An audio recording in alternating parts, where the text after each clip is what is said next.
السلام عليكم ورحمة الله وبركاته.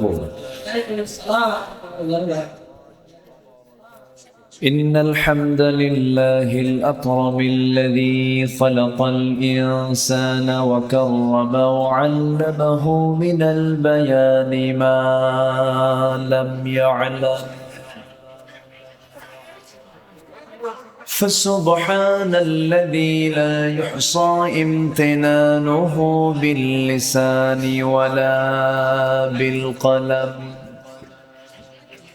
نشهد أن لا إله إلا الله وحده لا شريك له، ونشهد أن سيدنا وحبيبنا ومولانا محمدا عبده ورسوله الذي أرسله بالحق بشيرا ونذيرا وداعيا إلى الله بإذنه وسراجا منيرا. فقد قال الله تعالى في كلامه المجيد وفرقانه الحميد: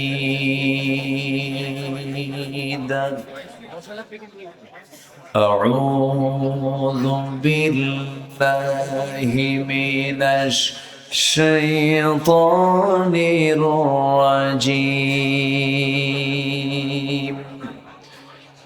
بسم الله الرحمن الرحيم. إن الله وملائكته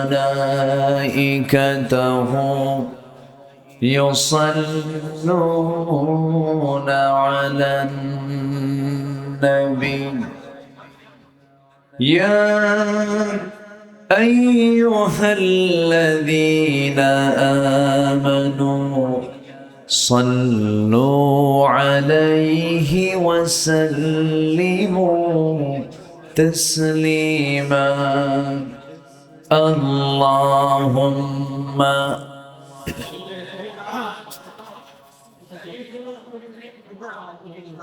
চা অথবা পানি, গরম চা পানি আনতে চাই বলেছে ওটা আদা হলে আরো ভালো হয়। একটু মহব্বত দিয়ে নবীর প্রেমে মাতোয়ারা হয়ে জবান খুলে আওয়াজ দিয়ে সবাই বলুন আল্লাহুম্মা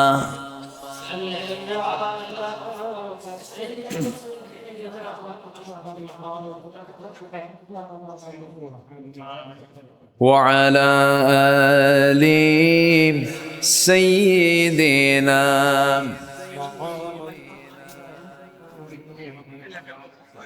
فمحمدنا هو سيدنا،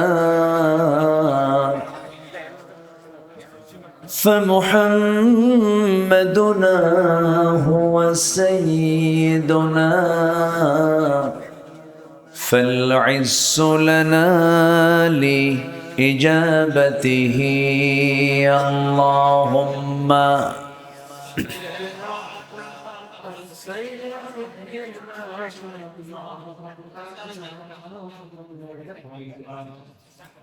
وعلى آل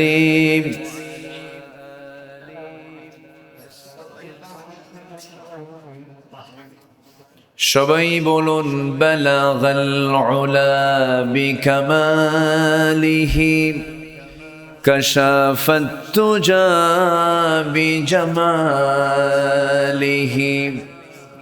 حسنت جميع خصاله.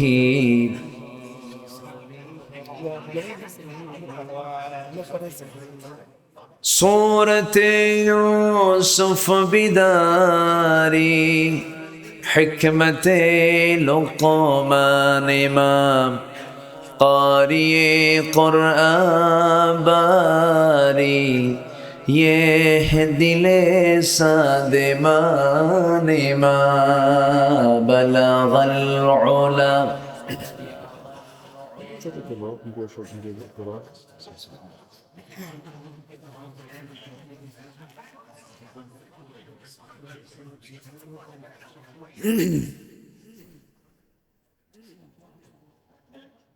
আমি কোরআনের সুর মাঝে শুনেছি যে নাম, আজানের সুর মাঝেও শুনেছি সে নাম।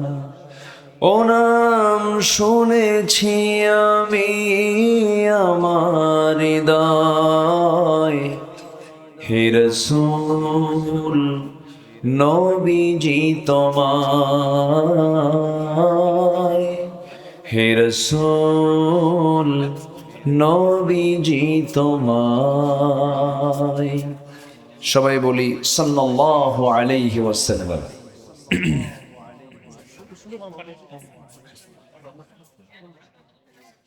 পাবনা জেলার সদর উপজেলার খোদাইপুর আবাসিক হাফিজিয়া মাদ্রাসা এতিমখানার উদ্যোগে আয়োজিত মাদ্রাসা প্রাঙ্গণে অনুষ্ঠিত ৬২তম বার্ষিক তাফসীরুল কুরআন ওয়াজ মাহফিল ২০২৪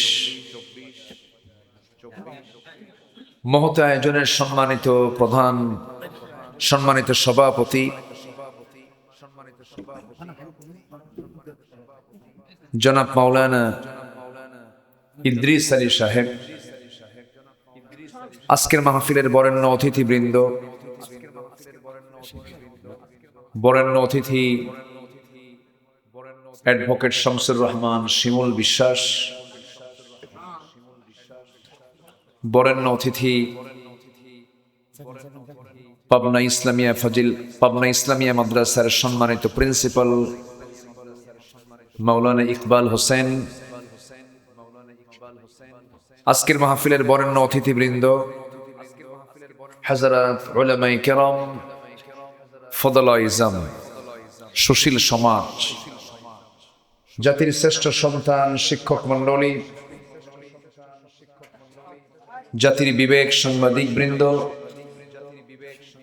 সামনে উপস্থিত, দূরে কাছের বিভিন্ন স্থান থেকে ছুটে আসা কালেমার ঝান্ডাবাহী, তাওহীদের পতাকাবাহী, দ্বীন ইসলামের নরসারদুল বীর মুজাহিদ, প্রাণ প্রিয় সম্মানিত দ্বীনি ভাইরা,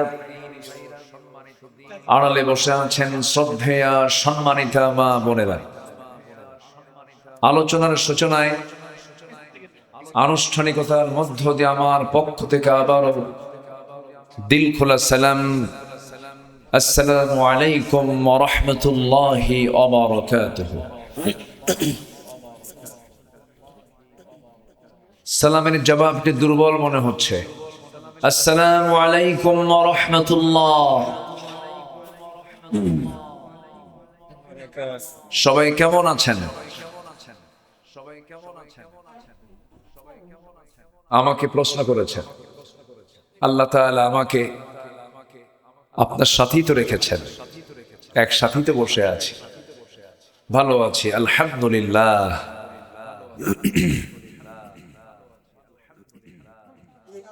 মহান রব্বে করিমের শাহী দরবারে শুকরিয়া, যে মহান আল্লাহ সুবহানাহু ওয়া তাআলা আমাকে আপনাকে অসংখ্য লোকের মাঝ থেকে নির্বাচিত করে এমন সুন্দর একটি জান্নাতের টুকরায় আসার বসার তৌফিক দিলেন। সেই মহান জাল্লা শানুহুর দরবারে আমরা সবাই লাখ কোটি শুকরিয়া আদায় করছি। মুহাব্বাতান জোরালো কণ্ঠে বলে উঠছি আলহামদুলিল্লাহ। আবারও বলছি আলহামদুলিল্লাহ। সবাই বলছে আল্লাহুম্মা আইন্নি আলা যিকরিকা ওয়া শুকরিকা ওয়া হুসনি ইবাদাতিকা। আমরা আল্লাহ তাআলার শুকর আদায় করে নিলাম। আমার আলোচনায় এখানে বসার কথা ছিল বাদে মাগরিব, এখানে লেখা আছে আমার বয়ানটা ছিল বাদে মাগরিব, সেটা এখন গড়িয়ে বাদে এশা হয়েছে। তা আমি যতক্ষণ আছি আমাকে সময় দিচ্ছেন তো নাকি? এবং আমার পরেও মেহমান আছেন আরো, এবং এ মাহফিল দীর্ঘ রাত ধরে মধ্যরাত পর্যন্ত অনুষ্ঠিত হবে। সবাইকে থাকার আমন্ত্রণ জানিয়েই শুরু করছি আমার আলোচনা, কারণ আমরা যেন না ভাবি যে মাহফিলটা শেষ হয়ে যাচ্ছে। সম্মানিত ভাইয়েরা, আমরা ঠিক সেই সময় একত্রিত হয়েছি যে সময় গোটা পৃথিবীর 2 শতাধিক রাষ্ট্র, এর মধ্যে 56টি মুসলিম রাষ্ট্র থাকার পরেও 800 কোটি বিশ্বের জনবহুল এই সংখ্যার ভিতরে 180 কোটি মুসলমান থাকার পরেও বিশ্বের শীর্ষ 10টি ধনী তালিকার ভিতরে থাকা 1 নম্বর সহ প্রথম কাতারের ধনী রাষ্ট্র মুসলিম থাকার পরেও, প্রাকৃতিক জ্বালানি সম্পদ মুসলমানদের অধিকাংশ মুসলমানদের নিয়ন্ত্রণে থাকার পরেও গোটা পৃথিবী জুড়ে একটা জাতি সবচাইতে বেশি মার খাচ্ছে। সেই জাতির নামটা কি বলুন তো? বলুন, সেই জাতির নাম কি? মুসলমান।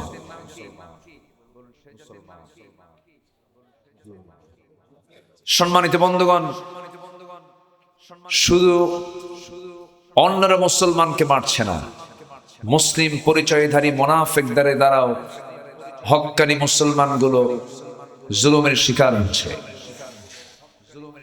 যা দীর্ঘ আমরা 16 বছর পাড়ি দিয়েছি।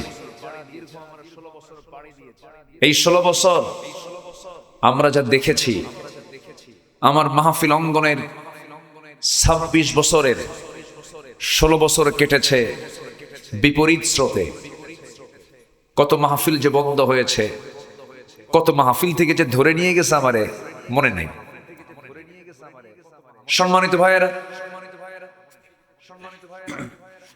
এই এরকম কথা বললে তো সমস্যা। ক্যামেরাম্যান বসেন, ক্যামেরাম্যান একটু দাঁড়ালে একটু হিসেব করে দাঁড়ায়েন, ঠিক আছে না?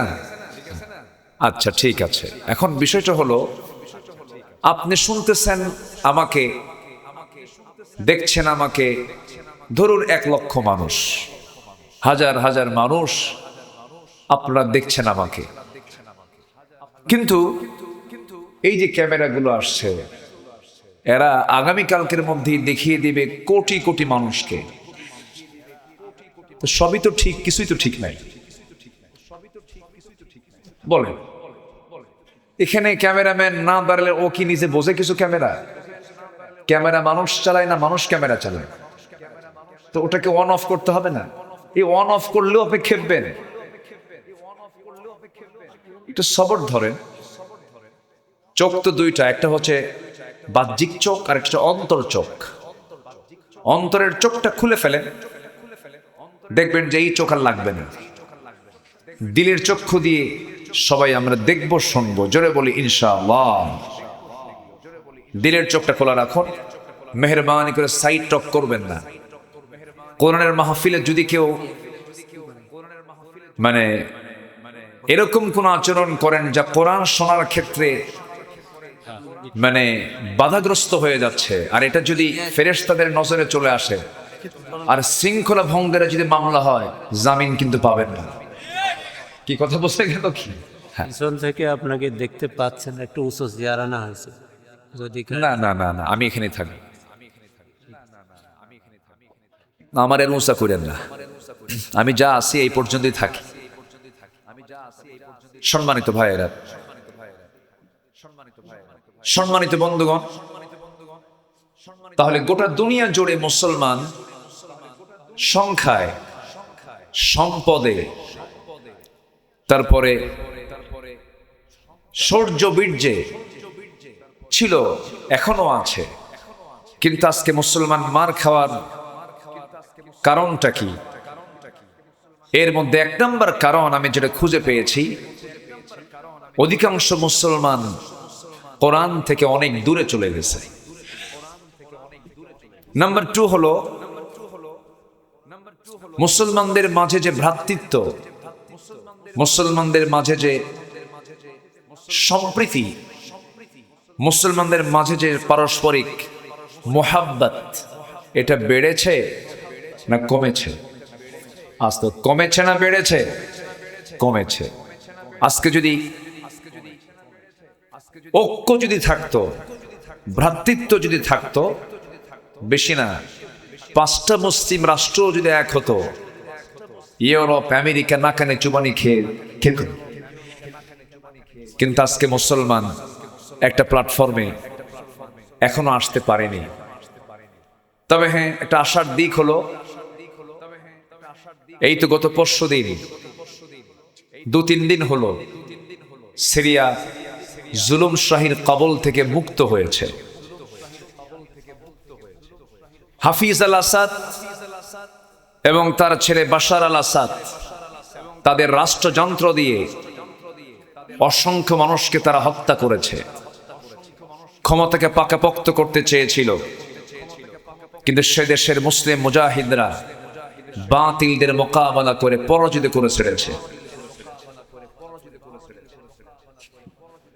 আমাদের দেশও দীর্ঘ 16 বছর জুলুম শাহীর কবলে আক্রান্ত ছিল।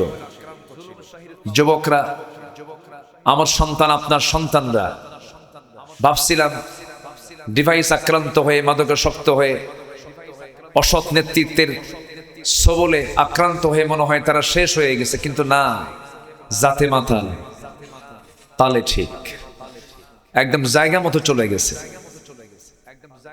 মাসাধিক আন্দোলন করে ক্লান্ত শ্রান্ত দেহটা স্বস্তি দেবার জন্য তাদের পছন্দ হয়েছিল হলো গণভবন। তারা গণভবন পর্যন্ত চলে গিয়েছিল। দুপুরের খাবার যার জন্য প্রস্তুত হয়েছিল, সেই খাবার তারাই খেয়ে নিয়েছে। বহু খাইছেন, আর খাইতে দেব না। সম্মানিত ভাইয়েরা, এগুলো আশার দিক। আমরা পারবো, আমরা বিজয়ী হব, কিন্তু শর্ত হলো পৃথক না এক হতে হবে। পৃথক না এক হতে হবে? এক হতে হবে। এটা সবচেয়ে বড় চ্যালেঞ্জ। আমার বন্ধুগণ, আল্লাহ রাব্বুল আলামিন বলেন, وعد الله الذين آمنوا منكم وعملوا الصالحات ليستخلفنهم في الأرض। আল্লাহ রাব্বুল আলামিন নিজে ওয়াদা করে বলছেন, ও ঈমানদারেরা শোনো, যারা ঈমান আনবে এবং নেক আমল করবে, আমি আল্লাহ রাব্বুল আলামিন নিজে তার হাতে খেলাফতি দিয়ে দেব। শর্ত হলো ঈমান ভালো করে আনতে হবে এবং নেক আমলগুলো করতে হবে। অনেক তাহাজ্জুদ গুজার আখিরাতে তাহাজ্জুদের নামাজ খুঁজে পাবে না। অনেক হাজি হাশরের ময়দানে তার হজের সওয়াব খুঁজে পাবে না। অনেক নামাজি নামাজের কোনো পুরস্কার সেদিন খুঁজে পাবে না। অনেক ইবাদত করেছে, কিন্তু কোন ইবাদত সেদিন সে আল্লাহর দরবারে কবুল হওয়া পাবে না। কেন, কি জন্য? কিছু কথা আমি আজকে বলতে চাচ্ছি সেই বিষয়ে। ইবাদত কবুল হতে হলে কিছু শর্ত আছে। ইবাদত কবুলের পথে কিছু অন্তরায় আছে, কিছু কাজ আছে, যে কাজগুলো করলে পরে আমার কোনো কার্যক্রম কবুল হবে না। কার দরবারে? আসতে বলবেন না, কার দরবারে? মোটামুটি 10টা অপকর্ম যার মধ্যে থাকবে, তার কোনো দোয়া আল্লাহর দরবারে মঞ্জুর হবে না। কয়টা অপকর্ম বলেন তো? হাতের আঙ্গুল কয়টা? 10টা। আমি এই 10টা বিষয় আমি সংক্ষিপ্ত সময়ে বলার চেষ্টা করছি। জোরে বলি ইনশাআল্লাহ। সম্মানিত ভাইয়েরা, সম্মানিত বন্ধুগণ, মহান রব্বুল আলামিন আমাকে আপনাকে নির্দিষ্ট একটা লক্ষ্য নিয়ে একটা লক্ষ্যে দুনিয়াতে পাঠিয়েছেন। সে লক্ষ্যটা হলো আমাকে আপনাকে অন্য কারো গোলামি করা যাবে না। একমাত্র গোলামি আইন মেনে চলতে হবে কার? আসতে বলবেন না, কার? আল্লাহ। এটা হচ্ছে এই পৃথিবীতে আল্লাহ পাক যে আমাকে পাঠিয়েছেন, এই লক্ষ্যে পাঠিয়েছেন। যে লক্ষ্যে পাঠানো হলো সেই লক্ষ্য যদি পূরণ না হয়, আল্লাহ আমাকে ছাড়বেন? আসতে বলছেন, আল্লাহ আমাকে ছাড়বেন? ছাড়বেন না। আপনি একটা কিষান নিয়েছেন, এই জমিটা তুমি আমাকে খনন করে পুকুর করে দাও। তো কিষান 20 জন নিয়েছেন, কিন্তু সেই কিষান আপনার জমির মাটি না কেটে অন্যের জমির মাটি কাটলো। পরিশ্রম ঠিকই করলো, কিন্তু আপনি কি তার পাওনা দিবেন? আজ থেকে পাওনা দিবেন? কেন দিবেন না? আপনার জমির মাটি না কেটে অন্যের জমির সে মাটি কেটেছে। ঠিক তেমনি আল্লাহ আমাকে পাঠালেন দুনিয়াতে তার আইন মানার জন্য। আপনি তার আইন না মেনে আপনি আরেকজনের আইন মানলেন, আপনি কি পুরস্কার পাবেন? পাওয়া যাবে না। আমি যারা গোলাম, আমার তারই গোলামি করতে হবে। এই 16 বছর সরকারের গোলামি করেছে কিছু 5-8 গোলামগুলো, ঠিক কিনা?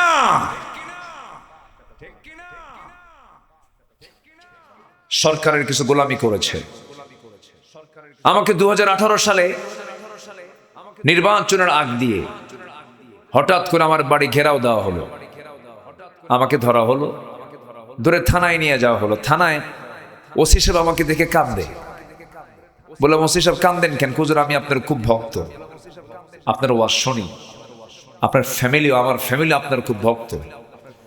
তো ভক্ত যেহেতু, তো ধরলেন কেন? হুজুর, উপায় নেই, চাকরি চলে যাবে, চাকরি বাঁচান তো জরুরি, চাকরি তো রক্ষা করতে হবে, চাকরি বাঁচান তো ফরজ। আমার ফতুয়া দিল। তাই আমি বললাম, চাকরি বাঁচান যদি ফরজ হয়, ইমান বাঁচান তো নফল। তারপরে বলল, হুজুর একটু যান, নির্বাচন পর্যন্ত জেলখানায় থাকেন, নির্বাচনটা হয়ে যাক, মরা মানুষ ভোট দিয়ে যাবে তো, মরা মানুষ ভোট দিয়ে যাবে, বোঝেন না? ঢুকালো জেলখানায়, ঢুকলাম। তো ঢুকে আমি যখন মূল গেট দিয়ে ঢুকতেছে, তখন এক মুরব্বী, অনেক বয়স্ক, 85 বছর বয়স, উনি আমাকে দেখে একটা লম্বা সালাম দিয়ে বলে, হুজুর আপনি জেলখানায়? খুব খুশি হয়েছে। তো বললাম, জেলখানায় ঢুকলে কেউ খুশি হয়?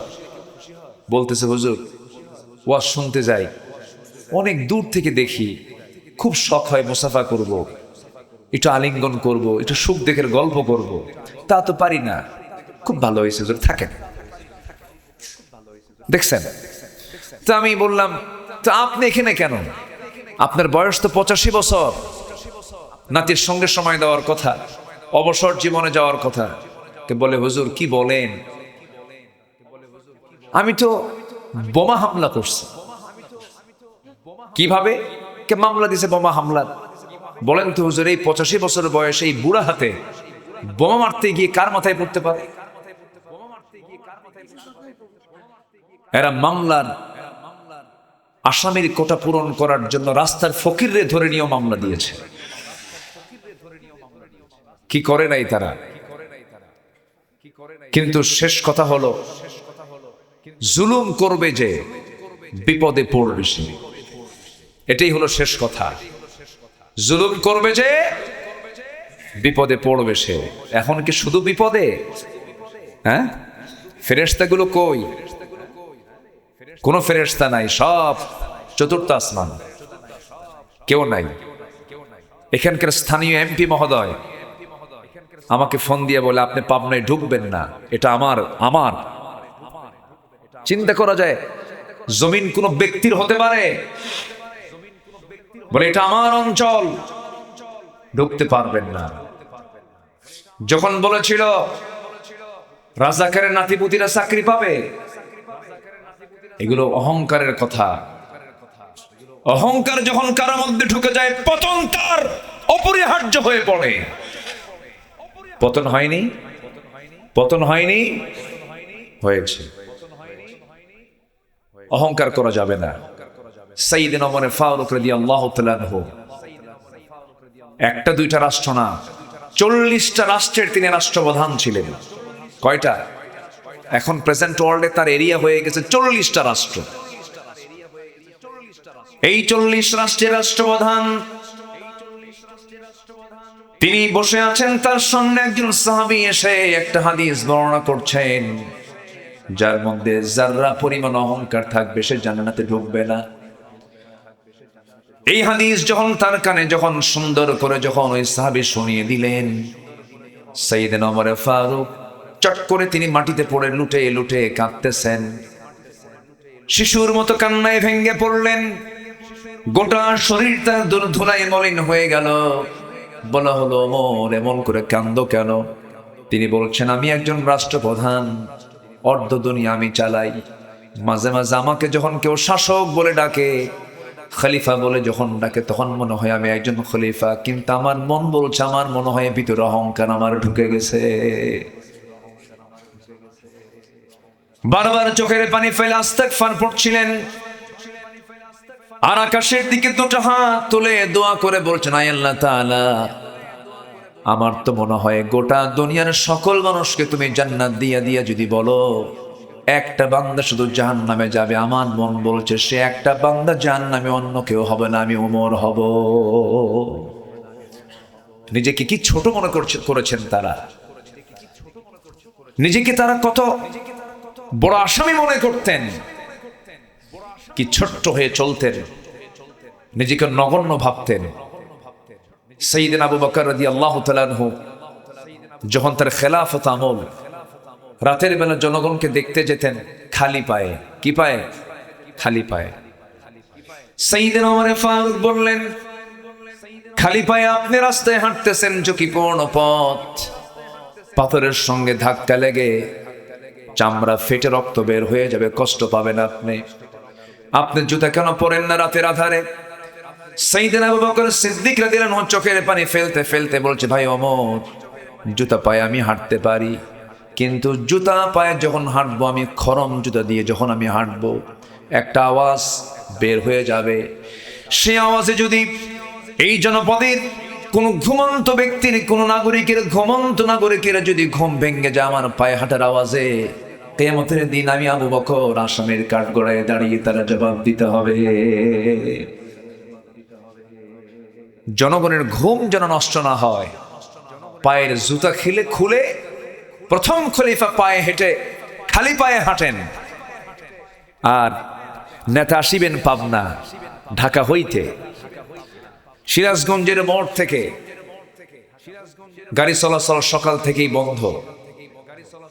মুজাহিদ ক্লাব পর্যন্ত, টেবুনিয়া পর্যন্ত কোনো গাড়ি ঘোড়া চলবে না। প্রেসিডেন্ট আসিতেছেন। কি আমি কি বুঝাতে পারতেছি?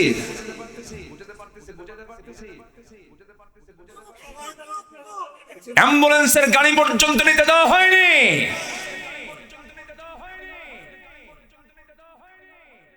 নেতার আগমনে যদি একটা মরা লাশ দাফনের দেরি হয়, এই সমস্ত নেতৃত্বের মুখে আমরা জুতা মারি, থুতু মারি।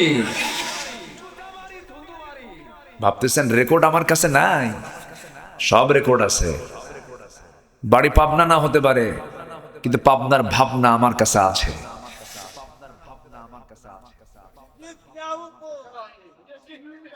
কষ্ট পাচ্ছেন নাকি? কষ্ট পাচ্ছেন? একজন বলেছে এটা হচ্ছে লেডিস ফেরাউন। দেখছেন কি সুন্দর বক্তা, দেখছেন? আমিও তো পারি না এই কথা। ফেরাউন ছিল হলো পৃথিবীতে বেঁচে ছিল 1600 বছর, আর এরা ছিল 16 বছর। সংখ্যার বিলটা দেখছেন? দুজনের বৈশিষ্ট্য একই রকম ছিল। ফেরাউনও তার একটা রোগ ছিল, জনগণ চাক আর না চাক ক্ষমতা ছাড়ুন না। এদের রোগ কোনটা ছিল বলেন? দুটা না একটা? একরকম, ক্ষমতা ছাড়তাম না। সম্মানিত ভাইয়েরা, অনেক কথা সময় তো অল্প। আমি যত সময় পর্যন্ত আমি থাকতে রাজি আছি, জোরে বলি ইনশাআল্লাহ। আমার কথা সবাই শুনতে পাচ্ছেন তো? আল্লাহ কবুল করুন, জোরে বলি আমিন।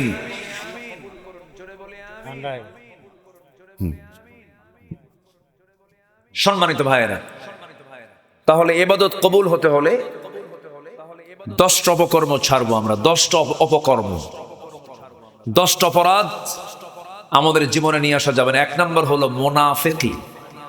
1 নম্বর কি বলেন? মুনাফিক তো পাবনায় নাই। হ্যাঁ, মুনাফিক পাবনায় আছে? আচ্ছা, হ্যাঁ না, যারা আছে তারা আছেই, তবে কিছু বের হয়ে গেছে। তবে মুনাফিকটা এটা এমন একটা বিষয়, নিফাকতা মুক্ত সবাই এমনটা বলা কিন্তু মুশকিল। যেরকম মুনাফিককে চেনার 1 নম্বর আলামত হলো ইন্নাল মুনাফিকিনা লাকাযিবুন, মুনাফিকরা মিথ্যা বলে। এখানে আমরা যারা বসে আছি কেউ তো কোনোদিন মিথ্যা বলি নাই, আসতে কয়। তাহলে এখন নখ যাচ্ছে কোন দিকে? এখন নখ যায় কোন দিকে? নিচের দিকে, নিজের দিকে কিন্তু চলে যাচ্ছে। এক সাহাবী কান্দে, বাড়ি থেকে বের হলেন আর নিজেকে গালি দিয়ে বলতেছেন, না ফাকা হানজালা, না ফাকা হানজালা, না ফাকা হানজালা। এই কথা বলতে বলতে নবীর দরবার পর্যন্ত চলে গেলেন। রাসূল বলছেন, হানজালা তুমি কি বলছো? তুমি তো মুনাফিক হও নাই। হুজুর, আমি আপনার সামনে যখন বসে থাকি দুনিয়ার কোনো কথা মনে থাকে না, আমার সব দুনিয়া মাইনাস হয়ে যায়।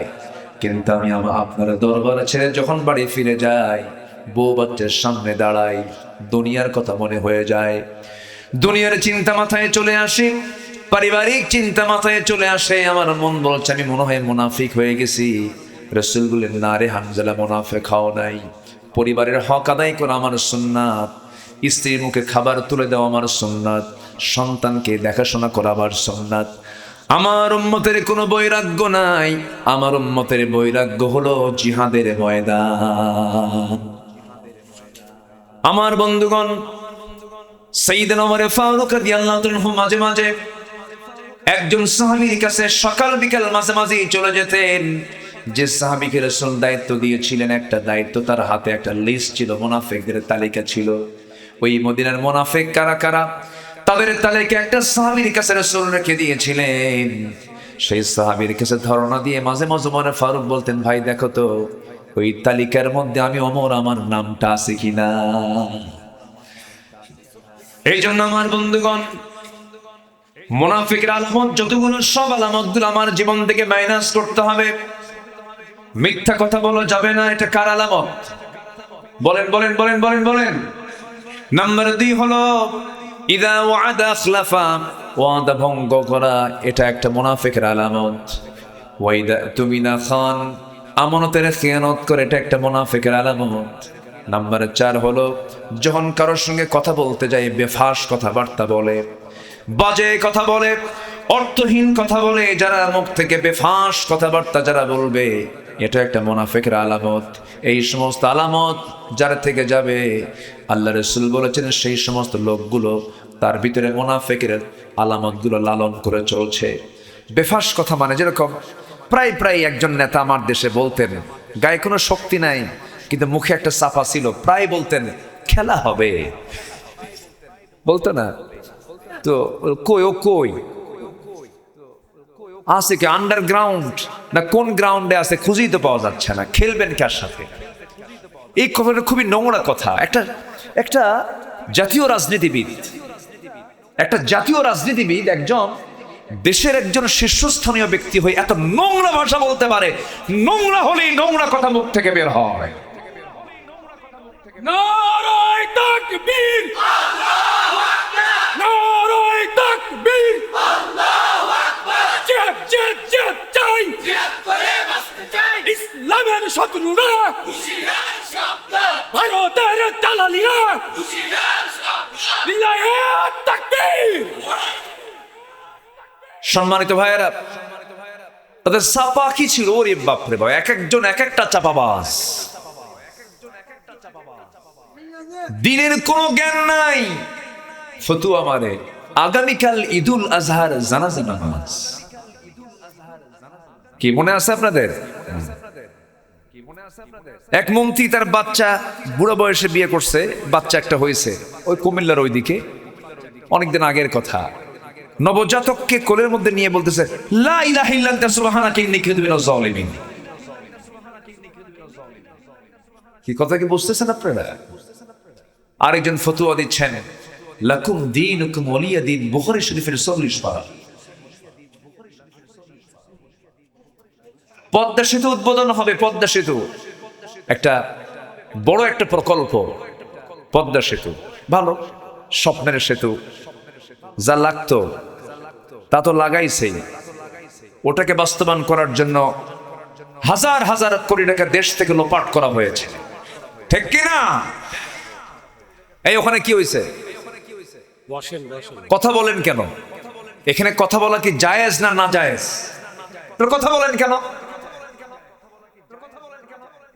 চুপ করুন প্লিজ, কোরআনের সম্মানে সবাই চুপ হয়ে যান। বসুন, একটা লোক কথা বলবেন না, বসুন। সেই পদ্মা সেতুর উদ্বোধনী অনুষ্ঠান তো তেলাওয়াত দিয়ে শুরু করতে হবে। আমার দেশের হাফেজরা এত সুন্দর হাফেজ, আমার স্নেহধন্য জাকারিয়া, নাজমুস সাকিব, আমি খুব স্নেহ করি ওদের, আমি খুবই ফলো করি। ওরা আমাকে পাইলে আমার কোলের মধ্যে বসে পড়ে, খুব ভালো ছেলে এগুলো। এদের তেলাওয়াতে কাবার ইমামরা কান্দে, কাবার ইমামরা কান্দে আমার দেশের হাফেজদের তেলাওয়াত শুনে। গোটা পৃথিবীর হাফেজকে হারায় দিয়ে আমার দেশের হাফেজরা ফার্স্ট হয়। সে হাফেজগুলোদের চোখে পড়ে নাই।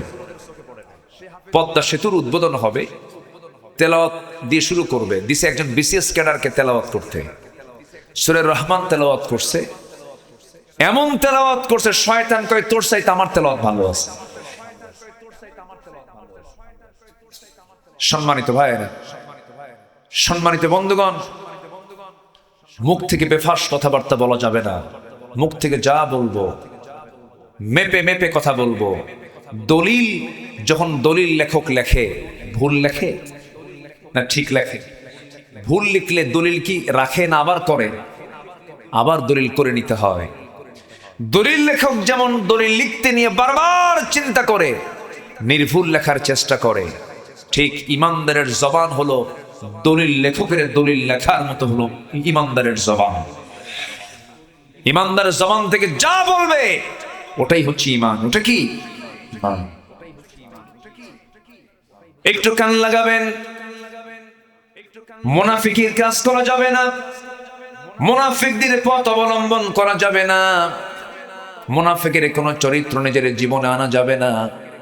মুনাফিকরা কিন্তু নামাজও পড়ে, মুনাফিকরা রোজাও রাখে, মুনাফিকরা হজেও যায়, মুনাফিকরা যাকাতও দেয়, মুনাফিকরা মসজিদ বানায়, মুনাফিকরা মাদ্রাসা বানায়। কিন্তু একটা জায়গায় মুনাফিকরা ধরা খেয়ে যায়, সেটা হলো মুনাফিকরা কখনো জিহাদের ময়দানে যেতে পারে না। তাহলে একটা জায়গায় ধরা খায় মুনাফিকরা, কোথায়? জিহাদের ময়দানে। মানে ওরা চাপা খুব মারে, যত রক্ত লাগে দেব, প্রয়োজনে লোক পাঠাবো, আমি যাবো না। এটা কাদের কাজ? বলুন কাদের কাজ? মুনাফিকদের কাজ। আমার বন্ধুগণ,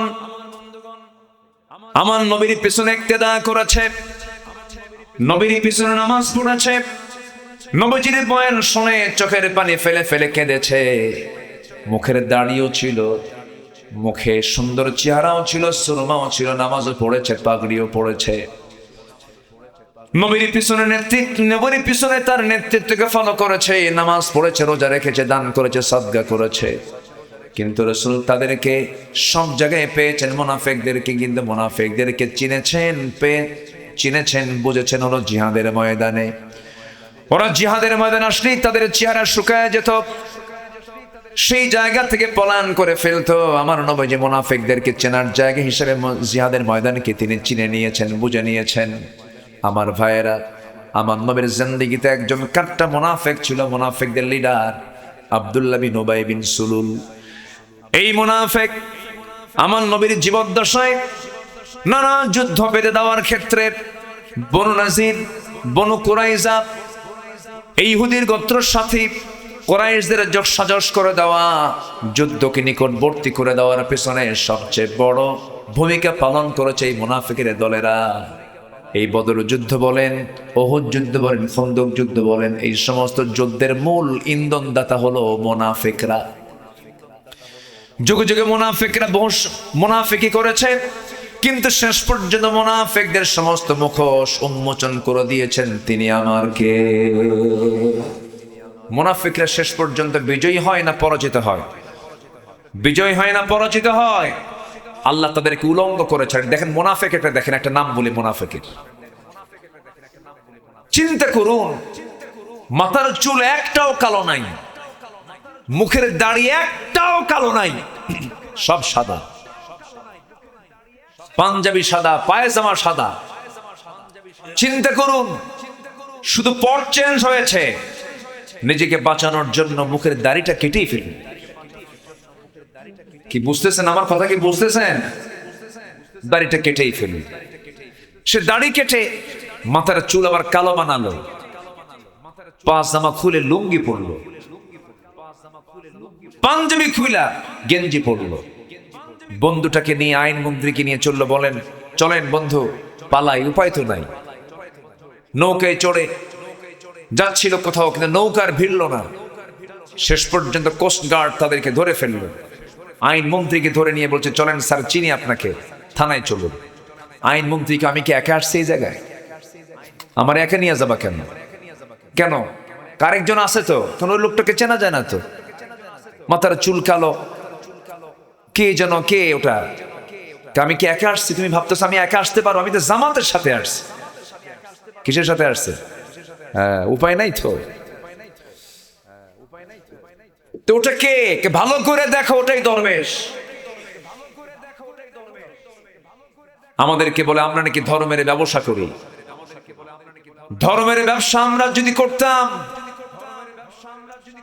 তাহলে আল্লামা সাঈদীর মতো মানুষকে ফাঁসির মঞ্চে চড়া লাগতো না। ধর্মের ব্যবসা যদি আমরা করতাম, বিশ্বনন্দিত ইসলামী রাজনীতিবিদ শহীদ মতিউর রহমান নিজামীকে ফাঁসির মঞ্চে ঝুলতে হতো না। যদি ধর্মের ব্যবসা আমরা করতাম, জগৎ নন্দিত আলেমে দ্বীনকে বছরের পর বছর জেল খাটা লাগতো না। তারাই ধর্মের ব্যবসায়ী চ্যাম্পিয়ন, যারা তাদের নিজ খায়েশ পূরণ করার জন্য দাড়ি রাখে, আবার তাদের প্রয়োজনে দাড়ি কাটে। নির্বাচন আসলে মাথায় পট্টি বাঁধে, নির্বাচন চলে গেলে ওই কপালে সিঁদুর লাগায়। ঠিক কিনা? এই চিত্র দেখি নাই আমরা, দেখি নাই, আর দেখতে চাই না। সব দেখা শেষ, সব দেখছি আমরা। এই 53 বছর কেউ ক্ষমতার মসনদে 25 বছর ছিলেন, কেউ 16 বছর, কেউ 9 বছর। মাঝখানে মঈনুদ্দিন ফখরুদ্দিন গম, তারা ছিলেন কয়েক বছর। সবাই মুসলমান পরিবারের সন্তান হলেও ইসলাম দিয়ে তারা রাষ্ট্র চালান নাই। অতএব রাষ্ট্রে নামাজ প্রতিষ্ঠার জন্য নামাজি সরকার দরকার। আমরা কি রাষ্ট্রে নামাজ কায়েম করতে চাই? নামাজি রাষ্ট্র গড়ার জন্য নামাজি সরকার দরকার। এমন নামাজি রাষ্ট্র দেখতে চান কারা কারা? হাত উঁচু করে দেখা।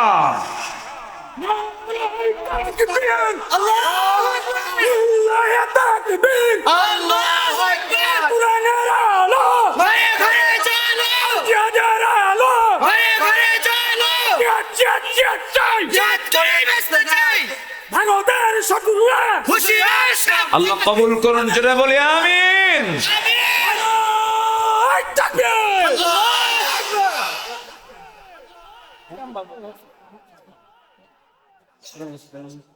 কি হইছে? ও দেখা যায় না, আমারে দেখা যায় না।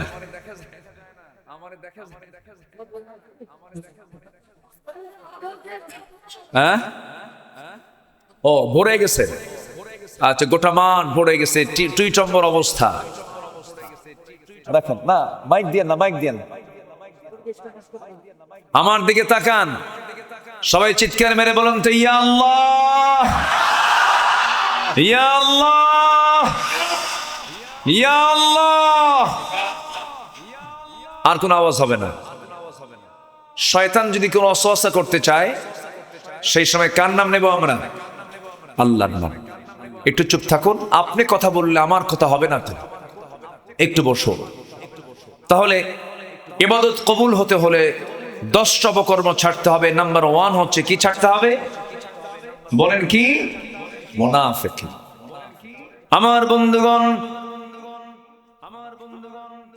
এই মুনাফিকরা রাসূলকে অশান্তির মধ্যে রেখে দিয়েছিল, নবীজিকে শান্তিতে থাকতে দেয় নাই। নবীজির পারিবারিক জীবনকে তারা অসহনীয় করে তুলেছে বারবার। আমার বন্ধুগণ, আমার নবীর পিছনে নামাজ পড়েছে তারা, আবার শত্রুতা করেছে তারা আড়ালে আড়ালে। মুনাফিকদের যে কোনো দোয়া কবুল হয় না, মুনাফিকদের যে কোনো ইবাদত কবুল হয় না। ছোট্ট একটি ইতিহাস মনে পড়ে গেল। আমার নবীজির ওই জীবদ্দশায় মুনাফিকদের নেতা নবীর জীবদ্দশাইতে সে দুনিয়া থেকে বিদায় নিয়ে নিল, কিন্তু ওই মুনাফিকের একজন সন্তান ছিলেন আমার নবীর খুব প্রিয় সাহাবী। নবীর কাছে এসে কেন্দে কেন্দে বলছেন, ইয়া রাসূলুল্লাহ, আমি জানি আমার বাবা খারাপ মানুষ ছিলেন, মুনাফিক ছিল, কিন্তু আমার তো বাপ হয়। ইয়া রাসূলুল্লাহ, আমি আপনার কাছে এসেছি, আমার বাবার গোসল সম্পন্ন করেছি, দয়া করে আপনি যদি আপনার পরনের জুব্বা যদি দিতেন আমি খুব খুশি হতাম। নবীজি তার গায়ের একখানা জুব্বা সাহাবী বলার কারণে তার হাতে তুলে দিলেন। সাহাবী করলেন কি, মুনাফিক বাবার গায়ে নবীর জুব্বা গায়ে তুলে দিলেন। কিছুক্ষণ পরে সে বলছেন, ইয়া রাসূলুল্লাহ, আমার বাবা তো দুনিয়া থেকে বিদায় নিয়েছেন, কাফনের কাপড় পরিয়ে দিয়েছে, জানাজা এখনো হয় নাই। হুজুর, আমি সন্তান হয়ে বাবার জন্য তো একটু কামনা করতেই পারি। আমার বাবা মুনাফিক ছিলেন, কিন্তু আপনার কাছে কামনা হুজুর, দেখুন তো আমার বাবার জানাজায় যাওয়া যায় নাকি। আমার নবীজি বলেন, সাহাবীরে, তুমি আমার প্রিয় সাহাবী যখন বলে ফেললে, যাও, আমি তোমার বাবার জানাজায় চলে যাব। রাসূল জানাজায় হাজির হলেন। পিছন থেকে ওমর ফারুক রাদিয়াল্লাহু তাআলা আনহু নবীজির জুব্বা টানতেছেন আর বলছেন, হুজুর, মুনাফিকের জানাজা কেমন করে পড়াবেন আপনি? মুনাফিকের জানাজা না পড়লেই ভালো হয়। রাসূল বলছেন, ওমর রে, আমার প্রিয় সাহাবীর বাপ মারা গেছে, আমি কেমন করে মানা করি, আমারে কিচ্ছু বলো না। আমার নবীজি জানাজা সম্পূর্ণ করলেন, সঙ্গে সঙ্গে আল্লাহর পক্ষ থেকে ফয়সালা হয়ে গেল, ইস্তাগফির লাহুম আও লা তাস্তাগফির লাহুম ইন তাস্তাগফির লাহুম ৭০ মাররাতান ফালান ইয়াগফিরাল্লাহু লাহুম। হে রাসূল, আপনি তাদের জন্য ক্ষমা চান অথবা না চান, আপনি যদি ৭০ বারেরও বেশি বারও ক্ষমা চান, কোনো কাম হবে না। কারণ মুনাফিকদের কোনো দোয়া তাদের নয়, তাদের জন্য যারা দোয়া করবে তাদের কোনো দোয়া আল্লাহর দরবারে মঞ্জুর হবে না। এত বড় মারাত্মক একটা জাত হলো মুনাফিক। আল্লাহ রাব্বুল আলামিন বলেন, ইয়া আইয়ুহান নাবিয়্যু জাহিদিল কুফফার ওয়াল মুনাফিকিনা ওয়াগলুয আলাইহিম ওয়া মাআওয়াহুম জাহান্নাম। হে নবী, আপনি মুনাফিকদের বিরুদ্ধে, কাফিরদের বিরুদ্ধে যুদ্ধ ঘোষণা করুন। ওয়াগলুয আলাইহিম, তাদের ব্যাপারে আপনি কঠোর হন। নরম হলেই বড় বিপদ হয়ে যাবে। এই জন্য মুনাফিকদের ব্যাপারে আল্লাহ নিজেই বলেছেন শিথিলতার কথা না, কঠোরতার কথা। কঠোরতার কথা বলেছেন। মুনাফিকদের সঙ্গে কোনো আপোষ করার পুরো প্রশ্ন আসে না, কোনো প্রশ্ন নাই। মুনাফিকদের ব্যাপারে কোনো শিথিলতার কোনো সুযোগ ইসলাম দেয়নি। শত্রুকে কখনো প্রশ্রয় দিতে ইসলাম মানা করে দিয়েছে। চিন্তা করে দেখুন, এই 16টি বছরের মধ্যে কতগুলো অপকর্ম হয়ে গেল। এর মধ্যে সবচেয়ে বড় অপকর্ম যেটা হলো, মানুষের জীবনের কোনো দাম ছিল না, মানুষকে পাখির মতো গুলি করে মেরে মেরে শেষ করে দিয়েছে। আহারে, কেমন করে মারল এই জুলাইয়ের শেষ সপ্তাহে এবং আগস্টের প্রথম সপ্তাহে, কেমন করে মারল ওরা। একটু কি দিলে দয়া হলো না? মুগ্ধ পানি নিয়ে রাজপথে নেমে পড়েছে আর বলছে পানি লাগবে কার? আমার কাছে পানি আছে। সেই ছেলেটাকে পর্যন্ত গুলি করে শেষ করে দেওয়া হলো। সম্মানিত ভাইয়েরা, সম্মানিত বন্ধুগণ, যে বিজয়টা এসেছে এই বিজয়কে লালনের মধ্য দিয়ে আমরা আগামীর সূর্য দেখতে চাই বাংলার জমিনে, ইসলামের সূর্য। এর জন্য যদি আরো জান মাল দিতে হয়, সবাইকে রাজি আছেন? রাজি আছেন কারা কারা? হাত উঁচু করে দেখান মুসলমান।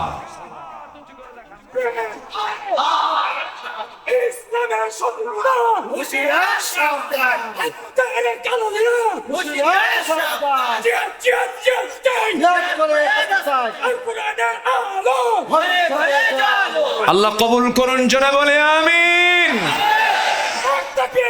আল্লাহু আকবার। সম্মানিত ভাইয়েরা, তাহলে মুনাফিকের যে আলামত গুলো আছে, এই আলামতকে আমাদের ভিতরে রাখতে চাই। মিথ্যা কথা বলবো, ওয়াদা ভঙ্গ করব, আমানতের খেয়ানত করব, মুখ থেকে বেফাস কোনো কথাকে বের করব।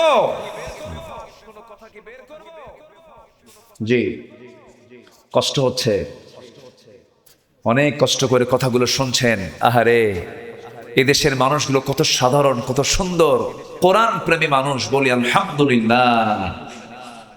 দুই নম্বর অবস্থা, বসে থাকার জায়গা নাই। এত মানুষের ঢল নেমেছে আজকের মাহফিলে। আল্লাহ তুমি এই মাহফিলকে কবুল করে নাও, জোরে বলি আমিন। সম্মানিত ভাইয়েরা, আমার দিকে একটু তাকান। 10টা অপরাধের কারণে আল্লাহ তাআলা তার কোন ইবাদত কবুল করবেন না। নাম্বার 1 চলছে মুনাফিকি করা। আল্লাহ তুমি মুনাফিকের কোন আলামত যেন আমাদের মধ্যে না আসে, এমন সুন্দর ঈমান নিয়ে থাকার তৌফিক তুমি আল্লাহ দিয়া দাও। বোনের সম্পত্তি ভাই বুঝে দেয় না, এমন ভাই তো মনে হয় পাবনাতে নাই। আছে? আমার মায়েরা যদি আমার আলোচনা শুনে থাকেন, এখন খুব খুশি হচ্ছেন মনে মনে, হুজুর কেবল লাইনে আসলেন। 12 বছর বাপ মারা গেছে, ভাইরা সব সম্পত্তি বুঝে নিয়ে ভাগাভাগি করে ধান আবাদ করে খায়।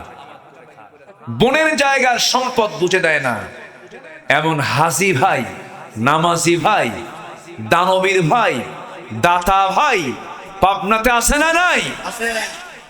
কেন বোনকে দেন না? কেন বোনকে আপনার মার পেট থেকে আসে নাই?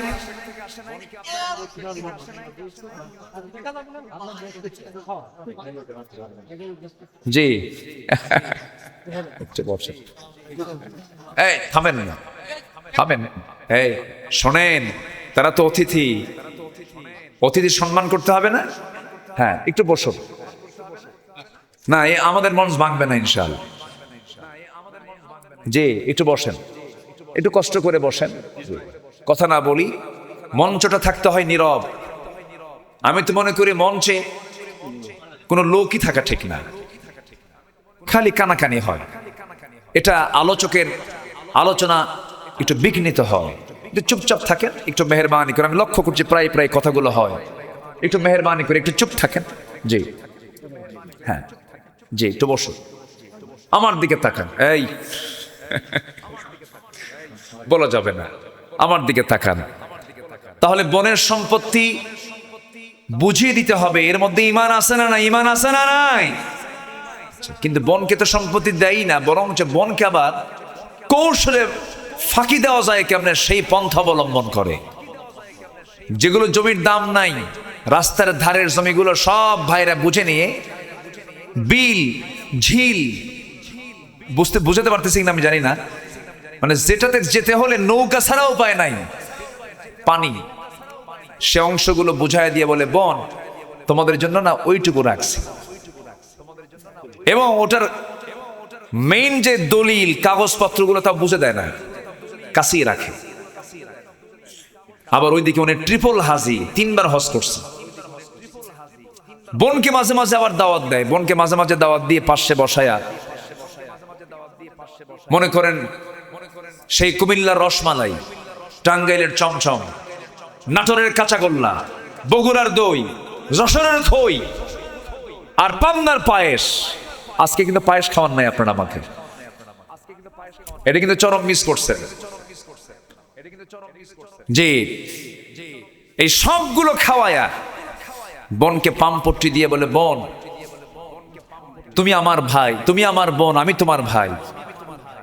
বাপটা মরে গেছে, মাটা মরে গেছে, আমরা এতিম। ওর বয়স তো 60 বছর, ও এখন এতিমই আছে। কিন্তু বলে যে শোনো, তুমি সংসার করতেছো, চলে গেছো স্বামীর ঘরে, ভালোই তো আছো। একটা কথা বলি কি, অংশ নিলে কিন্তু ধ্বংস হয়। অংশ নিলে কি হয়? ধ্বংস হয়। এটা মনে হয় কোন হাদিসে আসছে, কোন হাদিসে আসছে নাকি? অংশ নিলে ধ্বংস হয়, এটা কি হাদিসের কথা না শয়তানের কথা? বোনকে সম্পত্তি বুঝায় দেন, আমানত চলে গেল, আমানত রক্ষা হলো। যার যা হক বুঝাইয়া দিবেন, দুনিয়াতে যে যার হক মেরে খাবে, হাসরে সে তত বড় বিপদে পড়ে যাবে। হক যারা নষ্ট করবে তারা হলো মুনাফিক। কোনো হক লঙ্ঘিত, কোনো গুনাহ নষ্ট, হক লঙ্ঘিত কোনো গুনাহ করে যাওয়া যাবে না পৃথিবী থেকে। একজন শহীদের শাহাদতকে ক্যান্সেল করা হবে। দুনিয়ার জিন্দেগিতে আমি ঋণ করে গেলাম, ঋণ করে দুনিয়া থেকে বিদায় হয়ে গেলাম, কিয়ামতের দিন ধরা খেয়ে যাব আমরা। সেই দিন শহীদের শাহাদত পর্যন্ত আল্লাহ রাব্বুল আলামিন ক্যান্সেল করে দিবেন ঋণ থাকার কারণে। আমার বন্ধুগণ, এই জন্য কোনো হক নষ্ট না করে আমরা দুনিয়া থেকে বিদায় হতে চাই। বান্দার হক আছে না নাই? বাপ মার হক আছে না নাই? প্রতিবেশীর হক আছে না নাই? এতিমের হক আছে না নাই? এই কোনো হককে লঙ্ঘন করা যাবে না। ইমানদার এগুলো কখনো লঙ্ঘন করতে পারে না। আমার বন্ধুগণ, ইবাদত কবুল হবে তখনই যখন আমরা হকগুলোকে সুন্দর করে আদায় করব। সেই সময় সঙ্গে সঙ্গে দোয়া মঞ্জুর করে নেবেন তিনি আমার কে। এই মুনাফিকরা কত ভয়ঙ্কর দেখেন। এই মুনাফিকরা নবীজির সংসার পর্যন্ত আগুন ধরিয়ে দিতে চেয়েছিল। আমার নবীজি কেবলই মক্কা থেকে মদিনায় হিজরত করে চলে আসছেন। 1 বছর যেতে না যেতেই বদর যুদ্ধের আগ দিয়ে আল্লাহ পাক আমার নবীর কাছে আয়াত নাজিল করলেন, রোজার আয়াত। কিসের আয়াত বলেন? সিয়ামের আয়াত। কুতিবা আলাইকুমুস সিয়ামু কামা কুতিবা আলাল্লাযীনা মিন ক্বাবলিকুম লাআল্লাকুম তাত্তাকুন। আয়াত নাজিল হলো, প্রথমবার রোজা রাখলেন সাহাবীরা। মাত্র 16টা রোজা রেখেছেন। আমার নবীজির 17তম রমজানের দিন বলেন, সাহাবীরা আমরা 1 বছর পার হলো মক্কা থেকে মদিনায় আসলাম, ঘরে কোনো খাবার নাই, পেটে যথেষ্ট খাবারের ব্যবস্থাপনা নাই, কাপড় চোপড় নাই, ঘোড়া নাই, যুদ্ধাস্ত্র নাই, প্রয়োজনীয় মৌলিক জিনিসপত্র নাই। কিন্তু সাহাবীরা কি করার আছে? এই মদিনার মুনাফিকরা ইহুদিদের যোগ সাজশে তারা কুরাইশদেরকে বদর প্রান্তর পর্যন্ত নিয়ে চলে এসেছে। কোনো কথা বলা যাবে না। সাহাবীরা, আমি তোমাদেরকে জানান দিতে যাচ্ছি, কে আছো সেই বদর প্রান্তরে তোমরা যেতে রাজি? যুদ্ধ করতে হবে, বাতিলদের বিরুদ্ধে মোকাবেলায় দাঁড়িয়ে যেতে হবে। সাহাবীরা সঙ্গে সঙ্গে বলে ফেললেন, ইয়া রাসূলুল্লাহ, আমরা রোজাও রাখবো, আমরা যুদ্ধ করব, আপনি আমাদেরকে অনুমতি দিয়ে দেন। আমার নবীজি বললেন, না না, ইন কুনতুম মারদা ওয়া আলা সাফারিন ফাইদ্দাতুম মিন আইয়ামিন উখর, তোমাদের জন্য আজকে রোজা রাখার প্রয়োজন হবে না, রোজা ভেঙ্গে ফেলে দাও। রোজা রাখার সুযোগ বারবার আসবে, কিন্তু জিহাদের ময়দানে হেরে গেলে পরে ইসলাম নিভে যাবে। বাতিল শক্তির মোকাবেলা করার জন্য রোজা ভেঙ্গে বাতিলদের বিরুদ্ধে মোকাবেলায় দাঁড়িয়ে যাও। আমার নবীজি শিশু ইসলাম ছোট্ট নগর রাষ্ট্র মদিনায় কেমন গড়ে তুলেছেন। ওই মুনাফিকরা নবীকে চিরতরে নিশ্চিহ্ন করার জন্য কুরাইশদেরকে ডেকে নিয়ে আসলো বদর প্রান্তর পর্যন্ত। আমার নবীজি সাহাবায়ে কেরামকে প্রস্তুতি নিতে বললেন। ওইদিকে 1000 সৈন্য নিয়ে আবু জেহেল সমরাস্ত্রে সজ্জিত হয়ে, অস্ত্রে শস্ত্রে সজ্জিত হয়ে লোহিতের সাগরের পাশ দিয়ে ঘেসে ঘেসে বদর প্রান্তর পর্যন্ত যখন পৌঁছে গেছে, আমার নবীজি বললেন, সাহাবীরা কারা কারা আছে আমার সঙ্গে যুদ্ধে যাবে?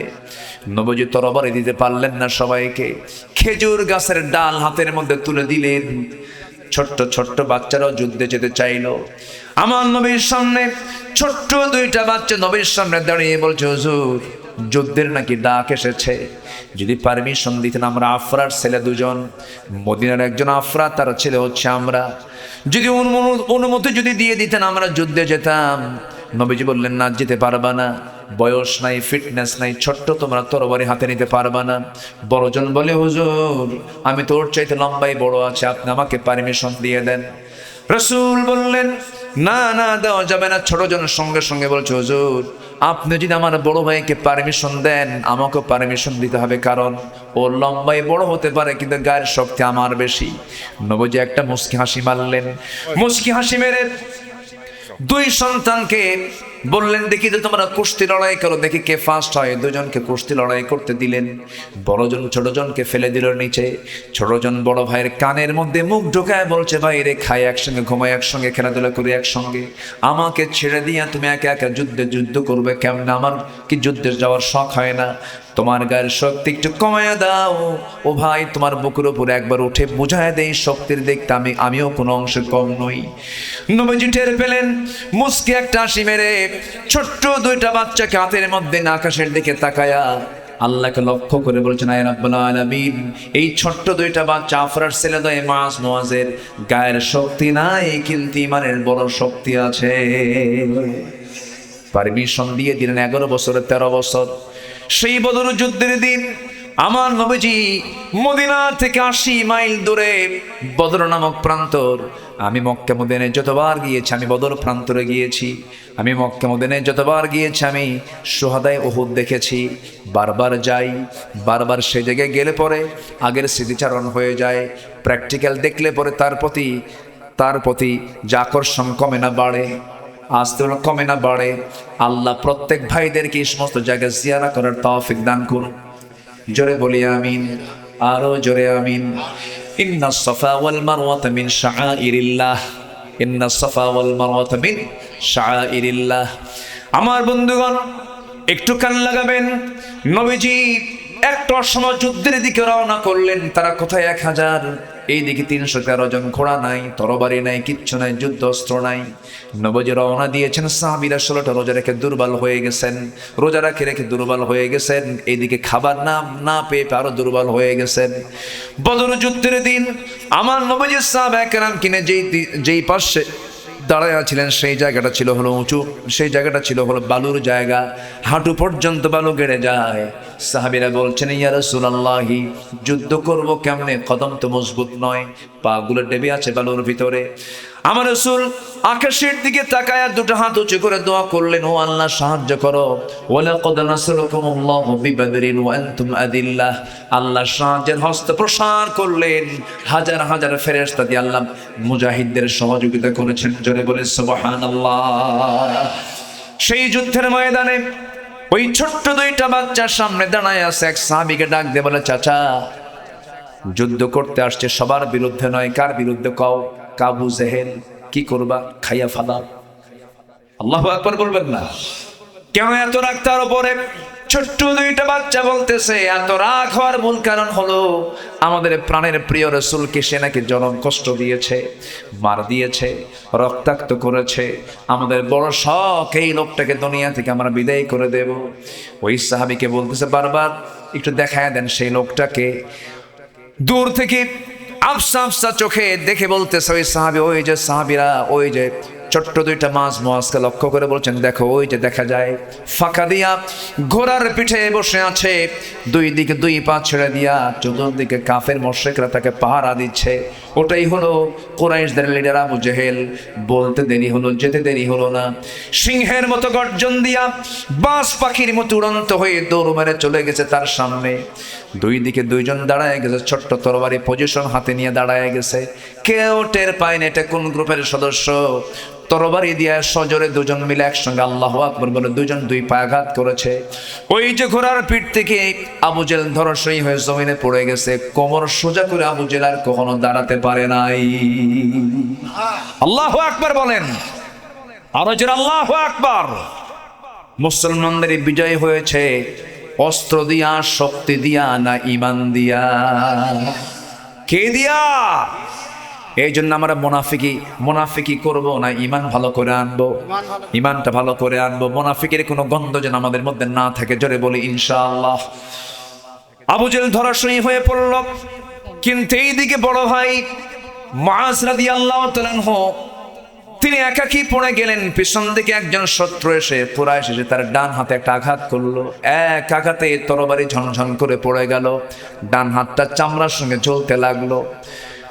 যুদ্ধ করবেন কেমনে? হাত তো কাটা, বাম হাত সামনে দূর মেরে তরবারি হাতের মধ্যে তুলে নিয়া বাম হাতে আবার যুদ্ধ চালাতে লাগলেন। কিন্তু ঝুলন্ত চামড়ার সঙ্গে ঝুলন্ত হাতটা বারবার এসে বাম হাতে ধাক্কা খায়, ডিস্টার্ব হয় মনে করে। যুদ্ধের মাঝে হঠাৎ করে করলেন কি মাস, ঝুলন্ত চামড়ার সঙ্গে ঝুলন্ত হাতটাকে বাম পায়ের নিচে রেখে এত জোরে টান মারলেন, হাতটা ছিটকে পড়ে গেছে। বাম হাতে যুদ্ধ চালাতে গিয়া এক পর্যায়ে দেখা গেল পিছন থেকে আরেকজন কাফের বাম হাতে আঘাত করেছে, বাম হাতটাও কেটে পড়ে গেল, তরবারি ঝনঝন করে পড়ে গেল। যুদ্ধ করবেন কেমনে? দুই হাতই তো নাই। গর্দানটা উড়াইয়া দেওয়া হলো, হাত কাটা হলো, পা কাটা হলো। মাস ছোট্ট বাচ্চা দুনিয়া থেকে বিদায় হয়ে গোটা দুনিয়ার সমস্ত মুসলমানদেরকে জানান দিচ্ছেন, ও দুনিয়ার মুসলমান, আল্লাহর পথে আল্লাহর দিনকে বিজয়ী করার জন্য এমন করে জানমাল কোরবানি করে দিতে হয়। আমার বন্ধুগণ, আমার ভাইয়েরা, মুনাফিক কখনো দিন কায়েমের আন্দোলন করতে পারে না, মুনাফিক কখনো জেল স্বীকার করতে পারে না, মুনাফিক কখনো ওয়াদা রক্ষা করতে পারে না, মুনাফিক কখনো আখিরাতকে সত্যিকার অর্থে বিশ্বাসও করতে পারে না। মুনাফিকের সমস্ত আলামত থেকে আল্লাহ রাব্বুল আলামিন আমাদের সবাইকে হেফাজত করেন, জোরে বলি আমিন। ইবাদত কবুল হবে, 10টা শর্ত পূরণ করতে হবে, মুনাফিকে বাদ দিতে হবে। নাম্বার 2 হলো নামাজের অলসতা। যার মধ্যে নামাজের অলসতা কাজ করবে তার কোনো দোয়া কবুল হবে না। এই জন্য আমরা সবাই কয় ওয়াক্ত নামাজ পড়ব। আসতে বলবেন না, কয় ওয়াক্ত নামাজ? সবাইকে পড়তে রাজি আছেন? জোরে বলি ইয়া আল্লাহ, আরো জোরে বলি ইয়া আল্লাহ। আমাদেরকে 5 ওয়াক্ত সালাত আদায় করার তৌফিক তুমি আল্লাহ দিয়া দাও, জোরে বলি আমিন, আরো জোরে আমিন। হাত নামান। বাড়িতে সব সদস্য নামাজ পড়ার দরকার আছে না নাই? যুবকরা, তোমার গ্রামকে তুমি টার্গেট করো, তোমার গ্রামে কারা নামাজ পড়ে আর কারা নামাজ পড়ে না, সতর্ক হয়ে যাও। তোমার গ্রামকে তোমার হেফাজত করতে হবে। মাতব্বর যারা যদি নামাজ পড়ে ভালো কথা, তোমরা যুবক একসঙ্গে গিয়ে মাতব্বরের রুমে বসবে, বলবে চাচা আপনি আমাদের গ্রামের মাতব্বর, আপনার বিচার আচার আমরা মেনে নেই, আপনি দয়া করে নামাজটা পড়ুন, নামাজটা ধরুন, আপনার নেতৃত্ব আমরা মানব। নামাজ পড়বেন, নেতৃত্ব মানব, নামাজ পড়বেন না, নেতৃত্ব মানব না, ঠিক কিনা? আপনার গ্রামকে আপনি সাজান ইসলাম দিয়া। এখন পরিবেশ এসেছে, পরিবেশ এসেছে কিনা বলেন? আপনার চোখের সামনে কোন মহিলা আপনার গ্রামের কোন ঘর থেকে অর্ধলগ্ন হয়ে মাথার চুল ছেড়ে দিয়ে বের হয়, আপনি এটাকে নোট করুন, এটাকে আপনি নোটে নিয়ে আসেন। কয়েকজন যুবক তোমরা এক হয়ে সেই মহিলার বাড়িতে অথবা তার মুরব্বীকে জানিয়ে দিন, জানিয়ে দাও যে দেখুন আপনার মেয়ে অথবা আপনার স্ত্রী অথবা আপনার বোন এইরকম করে অর্ধলগ্ন পোশাক নিয়ে যখন বাইরে বের হয়, আমরা যুবক, আমাদের কষ্ট হয়, আমাদের ঈমান দুর্বল হয়ে যায়, আমাদের চোখের গুনাহ হয়।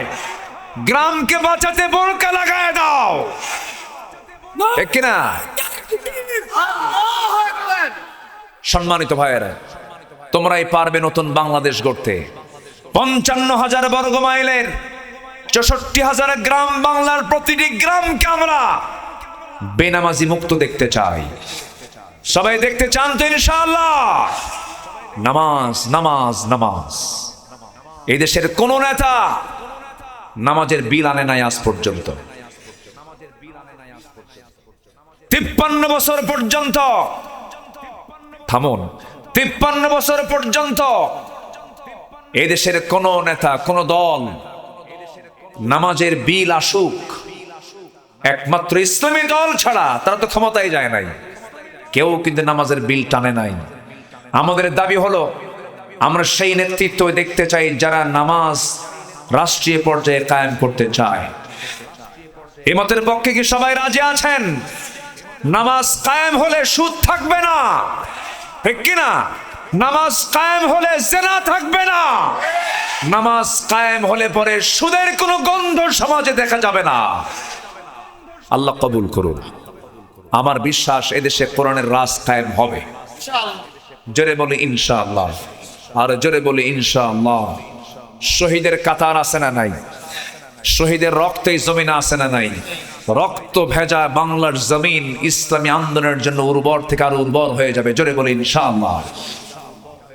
সম্মানিত ভাইয়েরা, আমি অনেক আনন্দিত, দীর্ঘদিন পর মন খুলে কিছু কথা বলতে পারছি। আলহামদুলিল্লাহ বলেন। ইবাদত কবুল হবে 10টি শর্ত, 10টা অপকর্ম ছাড়তে হবে, মুনাফিকি বাদ দিতে হবে, নামাজে অলসতা বাদ দিতে হবে। সবাইকে 5 ওয়াক্ত নামাজ পড়তে রাজি আছেন তো? নামাজ বাদ যাবে, মনে থাকবে। বউ যদি নামাজ না পড়ে কি কয়? মায়ের হবি দেখছেন? হাই হাই হাই হাই রে, কাম সারছে। এ তো শুধু মায়ের কথা কয়। আল্লাহ তো মায়ের কথা আগে বলেন, ওয়াহজুরুহুন্না ফিল মাদাজি'i বলেছেন, ওয়াহজুরুহুন্না ফিল মাদাজি'i। অনেক কথা আছে, সর্বশেষ মানে প্রথমে মায়ের। এই তো কাম তো মুশকিল, তো লক্ষণ খারাপ, মারা যাবে না তো? আচ্ছা, রসুল কোন বউকে মেরেছেন এরকম কোন হাদিস পেয়েছেন আপনারা? বউকে মারে কোন সভ্য লোক? দেন, তাও কয় না। এখন তো ঠিক হয়ে গেছে না? সন্তানের সামনে আপনি বউ পিটবেন, এটা বেমানান। পিটায় মানুষকে ভালো করা যায় না। বউকে বলবেন, বউ একে ছাদের নিচে থাকি, তোমার যৌবন আমার কাছে, আমার যৌবন তোমার কাছে।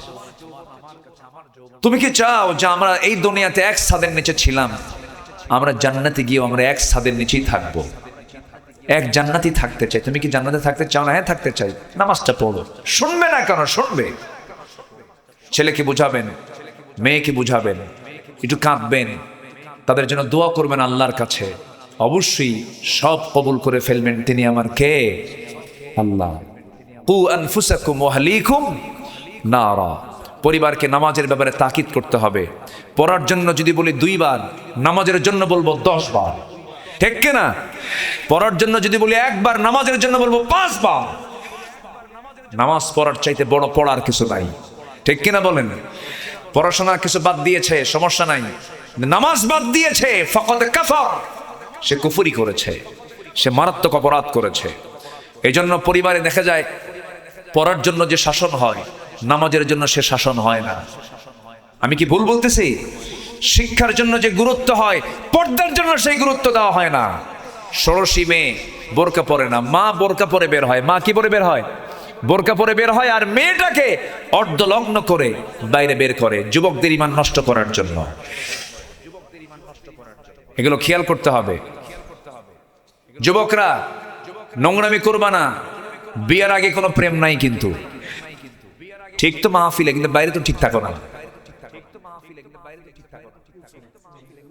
বিয়ের আগে কোনো নোংরামি করা যাবে না। বিয়ের আগে প্রেম হয় না, বিয়ের আগে হয় হলো জেনা। বিয়ের পরে প্রেম হয়, বিয়ের পরে কি হয়? প্রেম হয়। বিয়ের আগে কি হয়?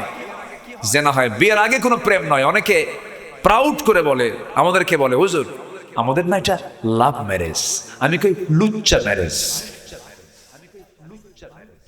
কি ঠিক কিনা? হ্যাঁ, বিয়ের আগে বিবাহ পূর্ব ওলা মুত্তাখিদি আখদান ওলা মুত্তাখিদাতি আখদান, কোন গোপন গোপন কোন বৈঠক চলিবে। বিয়ে করবা, সামনের দরজা দিয়ে মুরব্বীকে বলবা, মেয়ের বাপকে বলবা, তোমার বাপকে পাঠায় দিবা, মাকে পাঠায় দিবা, বুক উঁচু করে বলবা আমার যৌবন এসেছে, আমার যৌবন নষ্ট করতে চাই না বাবা, বিয়ে করা। আজকে যুবকরা দারুণ খুশি, হুজুর ভালো করে ওখানে বাপ বসে আছে, দেখেন কিছুটা আওয়াজ দেয়, আবার কিছু বুড়া চাচাও দেখে আওয়াজ দেয়, কি যে করবে আল্লাহ জানে। আমার রাসূল বিয়ে করায় দিতেন। রাসূল কিন্তু খুব বড় ঘটক ছিলেন, বলি আলহামদুলিল্লাহ। কারণ সমাজে জেনা বাড়লে পরে সমাজে রোগ সৃষ্টি হবে। এই জন্য জেনা বন্ধ করার জন্য একমাত্র উপায় হলো বিয়েকে কঠিন করা না সহজ করা। বিয়েকে সহজ করো, জেনা কঠিন হয়ে যাবে। আর বিয়ে কঠিন করবা, জেনা সহজ হয়ে যাবে। হ্যাঁ, ও একজন বলতেছে হুজুর বিয়ে করবো কেমনে, নিজের পায়ে নাকি দাঁড়াতে হয়। ও কি অন্যের পায়ে দাঁড়ায় আছে নাকি? যে বিয়ে করতে চায় সেই অন্যের পায়ে দাঁড়ায় থাকে? কিছু বেকুব বাপ আছে, বাপরা বোঝে না, আছে না আছে না আছে, এগুলো বুঝতে হয় না। ঠিক আছে, খুব সুন্দর। আপনারা মন চাচ্ছে আরো ঘন্টার পরে ঘন্টা কথা বলি, বলবো এই বছর না সামনে বছর ইনশাআল্লাহ। নাম্বার 3, আল্লাহ রাসূলের যারা চরম অবাধ্যতা করবে, ওমাই ইয়াসিল্লাহ ওয়া রাসূলহু ওয়া ইয়াতাআদ্দা হুদুদাহু ইউদখিলহু নারান খালিদান ফিহা ওয়া লাহু আযাবুন মুহিন। নাম্বার 4, আল্লাহর সাথে যারা শিরিক করবে তাদের কোনো দোয়া, কোনো ইবাদত কবুল হবে না। ওমাই ইউশরিক বিল্লাহ ফাকাদ হারামাল্লাহু আলাইহিল জান্নাহ। যে ব্যক্তি শিরিক করবে তার জন্য জান্নাতটা হারাম হয়ে যাবে, দোয়া কবুল তো দূরের কথা, জান্নাতে বাজেয়াপ্ত হয়ে যাবে। নাম্বার 5, সামনে পেছনে যারা পরনিন্দায় ব্যস্ত থাকবে। আমার দেশে গীবতকারী আছে না নাই? এই নামাজি লোক আছে না নাই বলেন তো? গীবতকারী নামাজও পড়ে, গীবতও করে। ফেসবুক তো একটা আছে মাশাআল্লাহ, এখন কিছু হইলে কয় আমি কিন্তু সাংবাদিক না, আমি কিন্তু সাংঘাতিক, ফেসবুকে দিয়ে দেবো, কিন্তু হুমকি মারে। তুমি কি জানো তুমি কারো একটা গোপন কথা ফেসবুকে দিয়ে দিচ্ছ? তুমি কি জানো তোমার এরকম একটা চিত্র আসতে পারে কিনা? রাসূল বলেছেন মান সাতারা মুসলিমান সাতারাহুল্লাহু ইয়াউমাল কিয়ামা। যে ব্যক্তি কোন মুসলমান, যে মুসলমান অন্য মুসলমানের কোন দোষকে গোপন করবে, আল্লাহ তাআলা কিয়ামতের দিন তার দোষকে গোপন করবেন। এইজন্য পৃথিবীতে সেই মহান মানুষ, মহামানব সে, যে নিজের ভিতরে দোষ খুঁজে বেড়ায়, অন্যের মধ্যে গুণ খুঁজে বেড়ায়। তাহলে নিজের গুণ খুঁজবো না দোষ খুঁজবো? আর অন্যের গুণ খুঁজে বেড়াবো। সেই লোকটার মুখ থেকে কখনো গীবত বের হতে পারে না। আর যারা এগুলো করবে তাদের দোয়া কবুল হবে না। ওয়াইলুল লিকুল্লি হুমাযাতিন লুমাযা। নাম্বার 6, আল্লাহকে ভুলে থাকা, মন্দ কাজে আদেশ করা। এই জাতীয় লোকের কোনো দোয়া আল্লাহর দরবারে মঞ্জুর হবে না, তাদের কোনো ইবাদত কবুল হবে না। নাম্বার 7 হলো শয়তানের পদঙ্ক যারা অনুসরণ করবে তাদের কোনো দোয়া কবুল হবে না, তাদের কোনো ইবাদত কবুল হবে না। রিয়া যারা করবে, ডিসপ্লে, যারা লোক দেখানো ইবাদত, লোক দেখানো দান, লোক দেখানো নেতৃত্ব, লোক দেখানো সকল কিছু যারা করবে তাদের কোনো ইবাদত কবুল হবে না। নাম্বার 9 হলো যারা কুফরি করবে। শুধু কাফের কুফরি করে না, মুসলমানও কুফরি করে। আছে না নাই? কাফের কিন্তু কোন সম্প্রদায় শুধু নাম নয়, অনেক মুসলমান পরিচয়ধারী কিন্তু অনেক কাফেরের বাপ। আছে না নাই? অনেক কাফেরের বাপ হয়ে বসে আছে। যারা করবে তাদের কোনো ইবাদত কবুল হবে না। আমার বন্ধুগণ, নাস্তিকদের বিচার হওয়া দরকার। এই দেশে আলেমদের বিরুদ্ধে তারা অনেক কিছু করেছে। একটা বদমাইশ, কি নাম, বিচারপতি শামসুদ্দিন, কালা মানিক বলার দরকার নাই, কালো তো আল্লাহ বানায় দিছে মানিক। দেখছেন এই লোকটা কিন্তু হাসি ছিল না এর লোকের। আমি লোকটাকে কোনোদিন হাসি মুখে দেখি নাই। যারা হাসে না তারা দুষ্ট হয়, যারা হাসে না তারা কি হয়? দুষ্ট হয়। একটু হাসবেন। যাদের স্বামী হাসে না তাদের বউরা মনে হয় মনে মনে করে এটা মরবে কোন দিন। একটু হাসি থাকা দরকার, একটু মুস্কি হাসি দিতে হয়, চিত্ত বিনোদন করতে হয়। আমার রাসূল হাসতেন। আমার রাসূল ফ্রেশ, একদম নির্ভেজাল হাসি দিতেন। পেটে খাবার ছিল না, আমার নবীর হাসি দিয়ে মুখটা ভরা ছিল। জোরে বলে সুবহানাল্লাহ। আম্মা জান আয়েশা বলেন ঘরে কোনো খাবার নাই, কিন্তু রাসূলের চেহারা দেখলেই ক্ষুধা নিবারণ হয়ে যেত। এই জন্য হাসি থাকা উচিত। আমার নবীজি সবার সঙ্গে হাসি খুশি হয়ে কথা বলতেন। এই বেয়াদবটার মুখে কোনো হাসি ছিল না। 2 বছর আগে আমাদের তালিকা করেছিল, আমরা নাকি 116 জন আলেম, আমরা নাকি রাষ্ট্রদ্রোহী। 2 বছর পার হয়নি, 2 বছর পার হয়নি। সিলেটবাসী তার ভালো আপ্যায়ন দিয়েছে, একদম কলার পাতার বিছানা দিয়েছে, আর কোর্ট হাজিরার দিন বিসি আউট করে দিয়েছে। ঠিক কিনা? আমরা অবিলম্বে এটাই দৃষ্টান্তমূলক শাস্তি চাচ্ছি তাদেরই, যারা আল্লাহর জমিনের উপরে দাঁড়িয়ে আল্লাহর বিরুদ্ধে যারা কথা বলে, ওই সমস্ত নাস্তিক মুরতাদদের প্রকাশ্যে ঝুলায় মেরে রক্ত মাংস হাড্ডি কুত্তা বিলাই দিয়ে খাওয়ানো দরকার। নারায়ে তাকবীর, কুরআনের আলো, ইসলামের শত্রুরা, সর্বদাই চালালিরা, নারায়ে তাকবীর।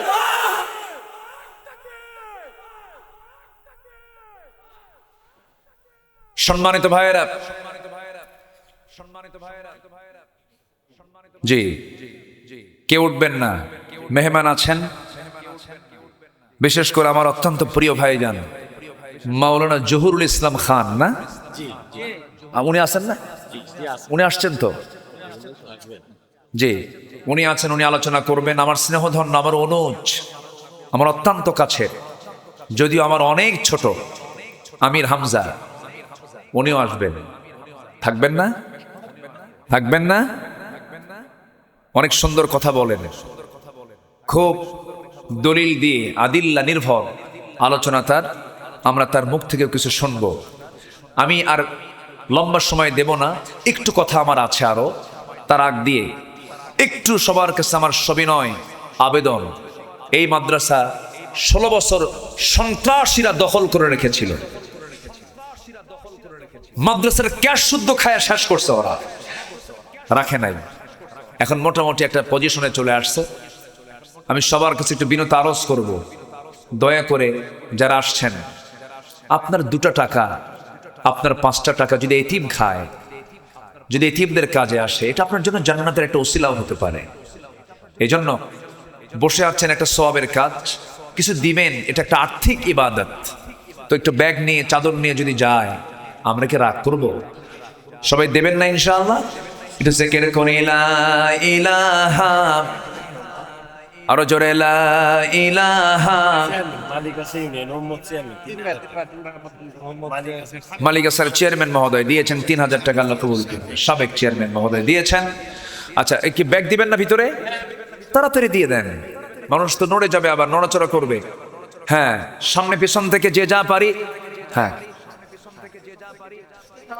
একটা লোক নড়বেন না কিন্তু, মাহফিল থেকে নড়াচড়া করা যাবে না। সবাই বসুন, একটু জিকির করুন লা ইলাহা।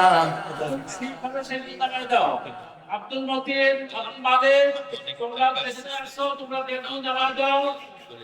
যাদের লিস্ট করা আছে তাদের লিস্ট দেবে। উম্মত আলী চেয়ারম্যান সাবেক, ওই নাম বলে দেবেন।